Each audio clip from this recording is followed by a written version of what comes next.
Bismillahirrahmanirrahim. Assalamualaikum warahmatullahi wabarakatuh. Alhamdulillahi rabbil alamin. Alhamdulillahi rabbil alamin alladzi khalaqal mauta wal hayata liyabluwakum ayyukum ahsanu amala wa huwal azizul ghafur.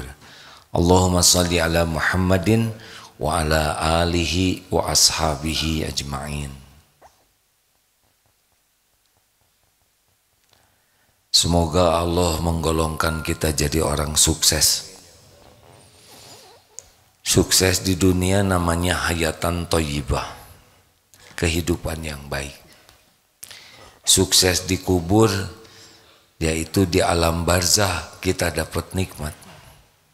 Dan sukses di akhirat adalah masuk surga. Kesuksesan yang paling top adalah masuk surga. Adapun jadi bintang kelas, jadi kaya, jadi punya gelar, punya pangkat, punya uji, punya popularitas, itu bukan tanda kesuksesan, tapi tanda apa? Tanda besarnya ujian.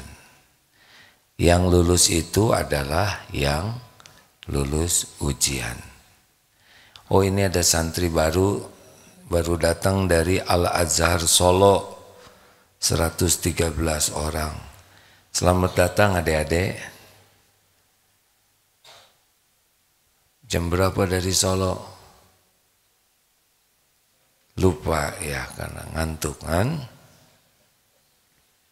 Terima kasih perjalanan. Jam berapa tiba tadi? Kemarin malah ya, alhamdulillah. Selamat datang. Hadirin sekalian, berikut ini ada 5 kiat menjadi manusia unggul. Intinya kita sebetulnya sudah dari awal unggul. Ketika penciptaan manusia itu ratusan juta sel sperma, dan yang bertemu dengan sel telur hanya satu, yaitu kita. We are the champion. Jadi kita ini memang sebetulnya bahan sudah sukses.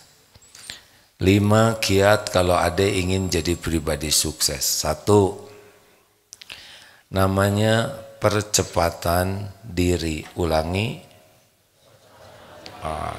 Ini karena ada banyak pelajar jadi pakai bahasa pelajar. Bagi kakek-kakek ya tidak usah terlalu dipikirkan ya. Apa percepatan? Apa bedanya percepatan dengan kecepatan? Cung, siapa yang tahu? Kan? Kalau kecepatan konstan V. Kalau percepatan A, yaitu perubahan kecepatan setiap waktu. Ini rumusnya deh. Adik-adik kalau mau unggul seperti ini nih. Kalau mau jadi sukses, syariatnya ini islami sekali. Dengar ya. Mobil sama-sama start. Yang ini digasnya cepat, yang ini digasnya lambat. Mana yang akan duluan lebih sampai? Yang digasnya lebih cepat. Yang lebih cepat berubahnya setiap waktu. Nah, setiap orang oleh Allah diberikan jatah yang sama 24 jam sehari. Yang tidak naik kelas 24 jam, yang naik kelas 24 jam, yang hafal Quran 24 jam, yang tidak hafal juga 24 jam, yang rezekinya dibuka banyak, yang sedikit, semua jatahnya sama, sehari 24 jam. Nah, orang yang akan unggul waktunya sama, isinya beda. Itu kuncinya. Contoh ya, tadi jam 3 sampai subuh, ada yang tahajud, sama waktunya. Ada yang tidak tahajud, waktunya sama. Waktunya ada yang dipakai tidur, ada yang dipakai begadang, ada yang dipakai tahajud, ada yang dipakai perbuatan maksiat. Waktu sama, isi beda. Itu kunci sekali. Ini adik-adik sekarang nih ya. Sama nih, jam 5 sampai jam 6 Indonesia bagian Barat. Ada yang belajar, ada yang tiduran, ada yang pacaran, ada yang mabok-mabokan, waktunya sama. Tapi nanti hasilnya beda. Jadi orang yang akan unggul adalah orang yang sangat pelit menggunakan waktu untuk yang tidak manfaat. Jadi tiap waktu itu diisi dengan yang terbaik. Jadi dia terbaik. Makanya min husni islamil mar'i tarkuhu malayani.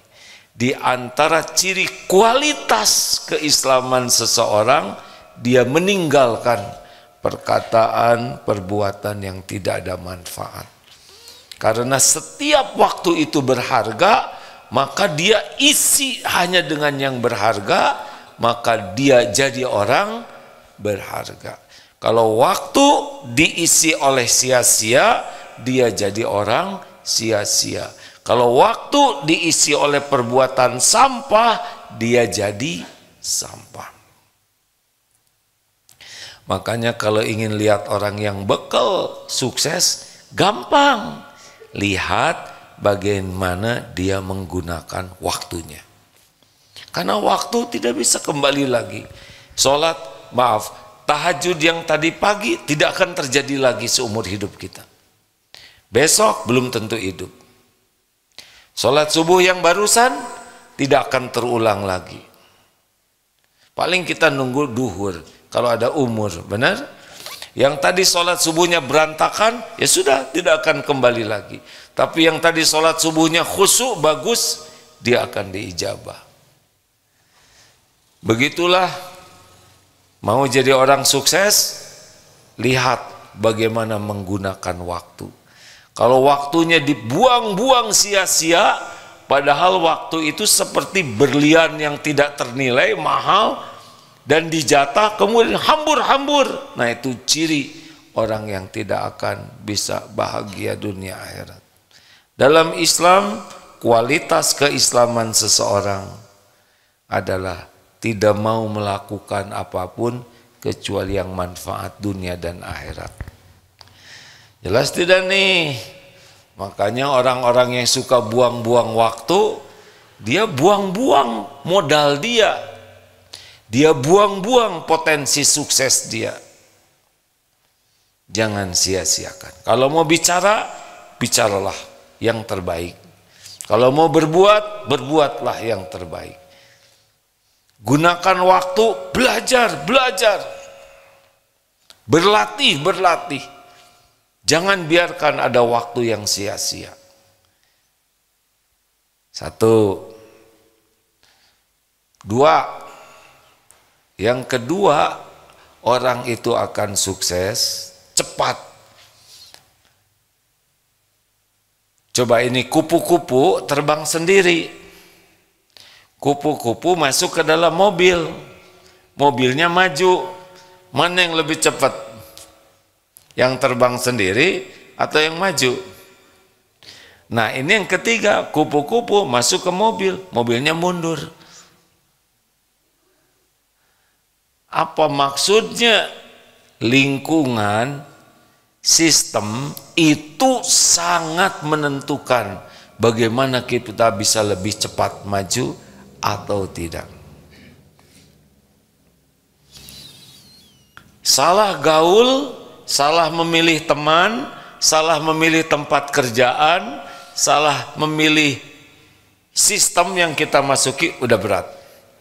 Ini adik-adik santri yang baru masuk, adik kepaksa harus bangun pagi, ya kan? Tidak bisa tidak. Di rumah merdeka, di sini nggak bisa, harus bangun, harus ke masjid, bukan? Harus sholat jamaah. Ini sistem membantu.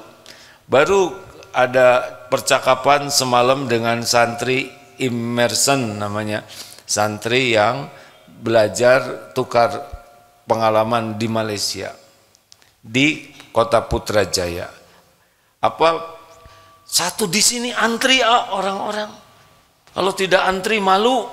Nah, di sini bersih, dia mengatakan banyak. Saya tidak bisa lambat-lambat ketinggalan naik kereta. Karena lingkungan khususnya di Putrajaya yang ibu kota baru Malaysia itu tertata sangat rapi, bersih, tidak macet. Ternyata lingkungan seperti itu sangat berpengaruh.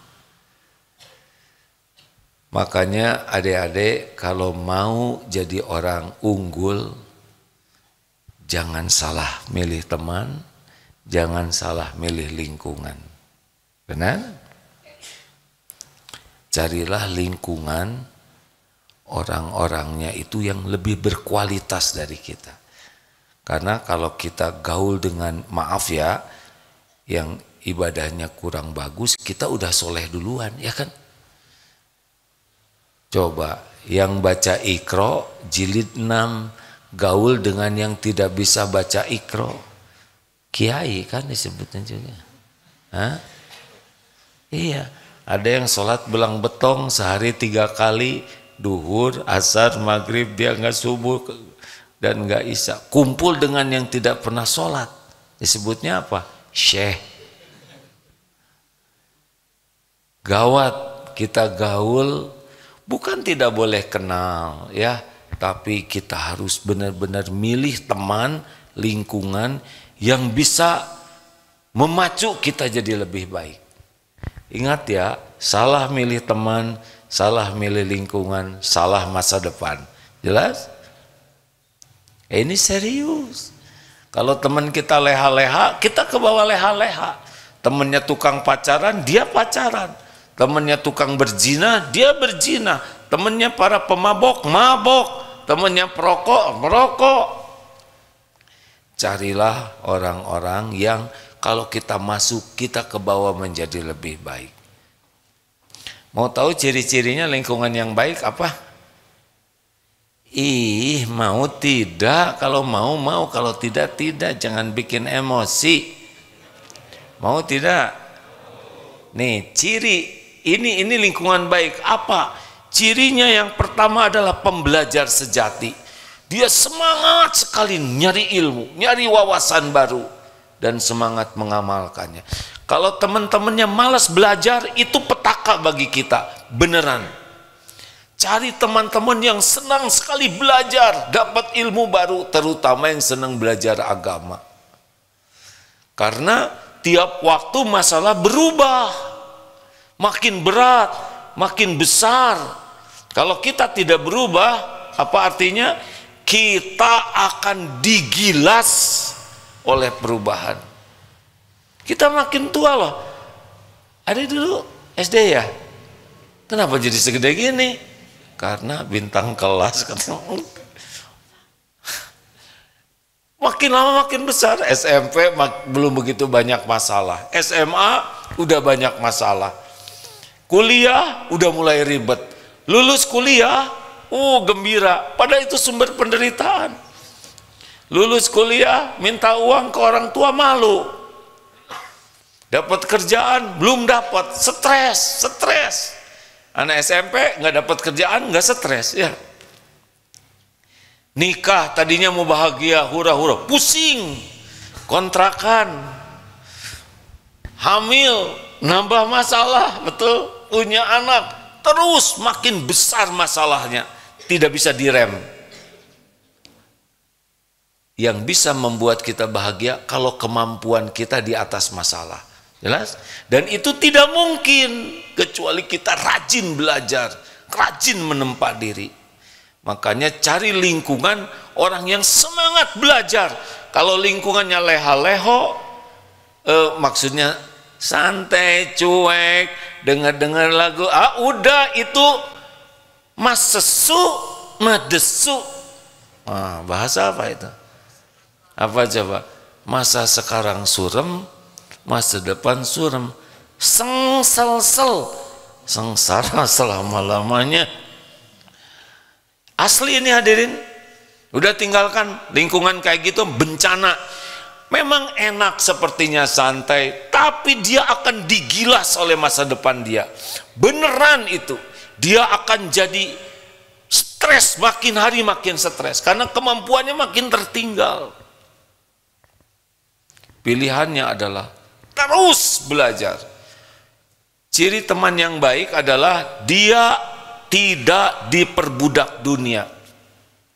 Dia bekerja, dia bisnis, dia profesional, tapi tidak mengagung-agungkan duniawi. Tidak mengagung-agungkan casing. Dia punya casing yang bagus, tapi biasa aja. Dan ciri ketiga adalah selalu fokus teman ini PDLT. Perbaiki diri, lakukan yang terbaik. Nah, kalau orang sibuk menyalahkan orang lain, si itu ngaco, si ini jelek, si itu kok terus saja orang lain yang salah, ini udah ciri khas nih. Dia nggak bisa maju. Ini salah saya, ini kekurangan saya harus segera memperbaiki ini. Ya, ini koreksi terbaik bagi saya akan perbaiki. Selalu kepada dirinya. Nah, ini ciri-ciri teman bagus. Tapi kalau dia senang sekali mencari kambing hitam, padahal dirinya kambing terhitam, ini problem. Jangan salah milih teman. Salah milih teman, udah berantakan hidup kita. Yakin itu. Adik-adik, dengar ya, ada namanya zona nyaman. Orang tuh suka kepada zona nyaman. Yang kita tuh nyaman aja. Tetapi zona nyaman ini jebakan bagi orang-orang yang menikmati kenyamanan, sehingga dia tidak mau belajar, tidak mau agresif memperbaiki diri. Dia harus bersiap-siap hidupnya jadi korban perubahan. Kenyamanan kita itu belajar. Kan enak istirahat, tipu daya. So, ada waktunya istirahat, tapi selebihnya fight dalam hidup ini. Senang hadirin. Hari berganti hari akan tertinggal dia, terus tertinggal, stres. Nanti dia ngumpul dengan namanya GTM, grup telat men. Orang-orang telat maksudnya. Loser. Nanti dia malu, tertekan, menderita. Gimana kalau keadaan begitu? Balikan aja, kejar lagi. Kemarin lihat ada balapan anak SD, ya. Jangan nyebut anak sekolah SD, karena SD juga sudah S sekolahnya, ya. Anak SD sedang lari. Ada yang larinya cepat, tapi ada yang larinya makin lama makin cepat. Yang cepat duluan lama-lama kecapean. Ini ada orang yang paling belakang anak ini dan dia jadi juaranya. Karena dia mengukur terus melakukan percepatan. Sehingga ketika orang kelelahan dia malah bisa lebih cepat. Begitulah. Maaf-maaf saja ya, hidup ini cuma sekali. Kalau tidak pandai-pandai salah milih lingkungan, kita rusak. 3. Bersaing positif atau fastabiqul khairat. Emang naluri kita udah bersaing. Coba tebak deh, kalau cepetan mana, lari sendiri atau lari dikejar anjing? Jawab. Mana yang lebih cepat, lari sendiri atau lari dikejar anjing? Tergantung anjingnya. Kalau yang ngejarnya anjing rabun, ompong, kita bisa pelan ini. Iya kan? Tapi kalau dikejar oleh Doberman, kita kaget. Ternyata kita bisa ngeloncatin sungai, ngeloncatin pagar, kita bisa naik pohon yang tinggi, yang sebelumnya kita tidak pernah bisa melakukan. Nah, sebetulnya persaingan itu harus membuat kita berprestasi.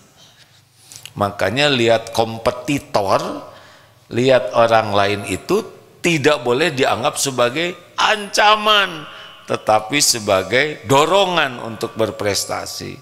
Jadi kita enggak dengki lah. Maaf ya, begini. Balap karung tunggal. Ramai enggak? Pasti enggak lucu ya kan? Balap karung di lapang tengah malam pakai karung putih. Kan gawat ini. Bisa enggak pocong error.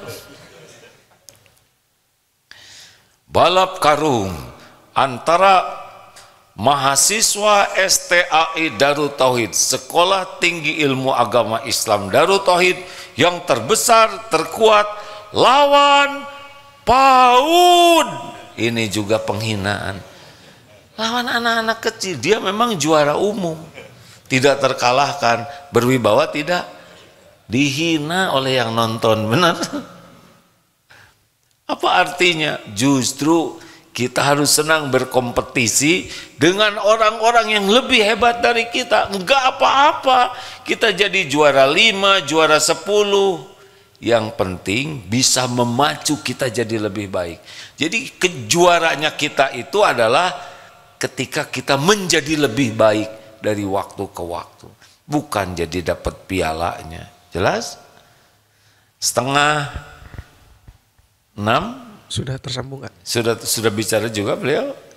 Belum mulai kan? Oh iya, silakan Pak Miftah Farid. Semoga guru kita ini, kita bersama doakan semoga Allah memberikan usia panjang penuh kebaikan, diberikan ketakwaan, istiqomah, sehat lahir batin, dan kemuliaan dunia wal akhirat, juga keluarga dan keturunannya. Amin ya rabbal alamin. Silakan Pak Miftah. Lanjut. Seru tidak nih? Saya harus nyambung antara yang diceramahkan dengan wajah saya, ya kan? Sekarang ceramahnya semangat. Kita harus semangat. Kita harus semangat ya. Ini sama nyuruh serbu harus semangat. Sekarang ya serbu. Gimana semangat? Apalagi kalau nggak nyambung. Serbu, malah bingung yang nyerbunya. Jadi energi dengan judul harus semangat sama ya. Lanjutkan adik-adik. Nomor berapa ya? 3. Jadi kalau misalkan teman ada yang kita sama-sama belajar, nah dia lebih pintar, jangan sebel, malah kita bersyukur ada teman seperti ini karena memacu diri kita. Memang naluri manusia itu berkompetisi, tapi keinginan kita itu menjatuhkan itu yang salah. Lebih baik temannya hebat dan kita bisa lebih bagus. Kalaupun kita tidak lebih bagus dari dia, kita lebih bagus dari dulu sebelum kita bersaing dengan beliau. Paham tidak nih? Mungkin kita kalah. Lari biasanya kecepatannya misalkan berapa sih lari kecepatannya? Nah ini bingung. Naik sepeda lah, saya suka sepedaan. Misalkan 25 km per jam, tiba-tiba ada yang kuat nanjak dan kita ngejar ke Lembang, waduh sekuat tenaga, tetap kalah kita, dia lebih cepat. Tapi ternyata sesudah diukur kita bisa kecepatan 30 km per jam, nggak jadi juara, nggak ada masalah. Yang penting kita menjadi lebih baik. Jadi nggak ada dengki dengan orang lain. Dengki itu kalau pengen jadi juara. Padahal yang penting bagi kita adalah lebih baik. Khairum min amsihi. Keberuntungan itu kita jadi lebih baik dari waktu ke waktu. Perkara juara Allah yang ngebagikan. Perkara jadi lebih baik, itulah keberuntungan kita. Kalau sama saja apa? khasirun, rugi. Jadi kalau kita hari-harinya gitu aja kita rugi. Kalau lebih buruk, celaka. Jadi celaka itu bukan digigit anjing, celaka itu bukan jatuh, bukan. Celaka itu kalau hari demi hari kita lebih buruk. Kalau sama saja apa? Khasirun, rugi. Orang beruntung itu adalah yang lebih baik. Khairu min amsi. 4. Yang keempat, orang itu akan lebih cepat sukses kalau senang bersinergi. 1 tambah 1 berapa? 11. 1 dengan 1 11. Keren. Puntennya beginilah. Bapak sendirian bisa punya anak? Tidak. Ibu sendirian bisa punya anak? Gak bisa bikin anak. Tapi bapak ibu nikah, lahirlah anak yang tidak bisa dilakukan oleh sendirian. Artinya apa? Kita harus memperbanyak teman untuk bersinergi. Yang kalau kita ketemu, kemampuan kita jadi meningkat. Kalau tadi kompetitor, kalau ini kawannya. Kalau tadi terpisah separate ya. Kalau ini ayo. Jadi jangan suka mau serba sendiri. Lebih baik sukses bersama. Nggak penting nama kita disebut. Tapi kalau saya sukses sendiri kan nama saya terkenal. Nggak ada pentingnya nama kita terkenal. Udah tadi disampaikan. Kita bersinergi itu yang penting kemampuan kita meningkat. Ada yang mengatakan begini. Di Indonesia itu katanya yang paling bisa cepat jadi juara itu yang grupnya sedikit. Kita pernah juara dunia apa? Badminton ya? Benar? Paling banyak di lapangan badminton itu berganda. Benar sih? Ada di lapangan badminton 6 orang penuh. Apalagi di lapangan badminton 11. Oh gawat. Apalagi di lapangan tenis meja 11. Roboh nih. Hadirin lihat saya tidak mau suudon ya. Tapi kalau sedikit tapi makin banyak makin susah jadi juaranya. Ketika mulai 6 orang, 11 orang susah. Nggak tahu apa penyebabnya ya. Tapi yang jelas sebetulnya makin banyak tuh harusnya makin mudah untuk berprestasinya. Biasakanlah adik-adik kalau ketemu teman itu kita belajar dari teman.